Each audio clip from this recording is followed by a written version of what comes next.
Chocolate చూడగానే ఆగిపోయినట్లుగా దేవతలు సైతం దహోసమయ్యే నీ అన్నాన్ని చూస్తుంటే నేను ఉండలేకపోతున్నాను అంజలి.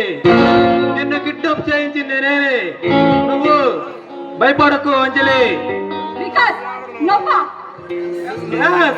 నేనే. ఇన్నాళ్ళు నువ్వు మంచివాడు అనుకున్నాను, నువ్వు ఇంత నీచుడు ఊహించలేదు. ఏం చేయమంటావు అంజలి?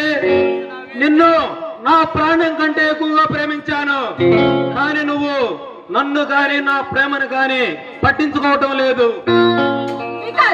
ఒక అమ్మాయిని ప్రేమిస్తే తన ప్రాణాన్ని కాపాడాలే ఉండాలి, కానీ ఇలా బంధించడం ఏంటి? అంజలి, నేను తలుచుకున్నానంటే నిన్నే కాదు నీ ప్రేమను కూడా శ్వాసిస్తా. అది ఎప్పటికీ సాధ్యం కాదు. అంజలి, నేను నిన్ను మనసారా ప్రేమించాను, కానీ నువ్వు మాత్రం నన్ను పట్టించుకోవట్లేదు. సత్యాడో బతికాడో తెలియని ఆ విజయగాడు కోసం నువ్వు పార్కులాడుతున్నావు. నన్ను ప్రేమించు, నీ జీవితాన్ని బంగారు రంగులు చేస్తాను. రామచిలకల ఆకాశంలో ఎగిరే చిలకలాగా తయారు చేస్తాను.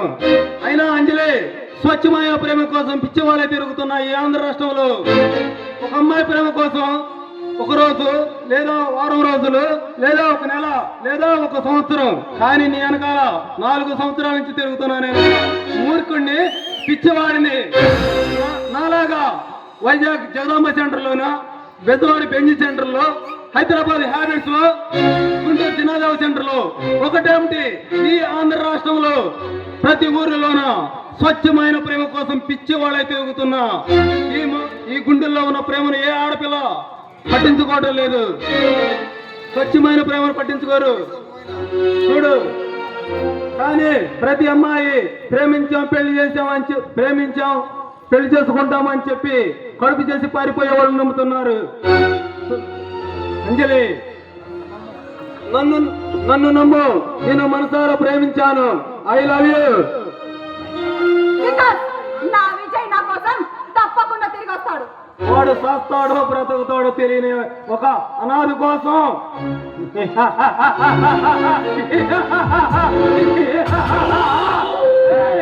చదువుకున్న వాడిని, సంస్కారం ఉన్నవాడే కాబట్టి నువ్వు చీకొట్టినా, నువ్వు చేదరించినా నువ్వే కావాలంటుంది నా మనసు.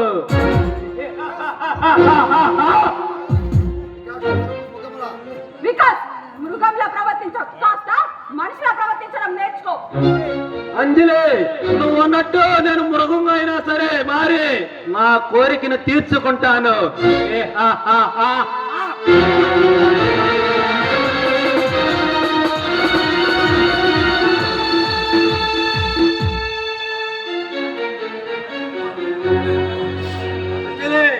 ఒక్కసారి ఆలోచించు, నువ్వంటే చెప్పలేనంత ప్రేమ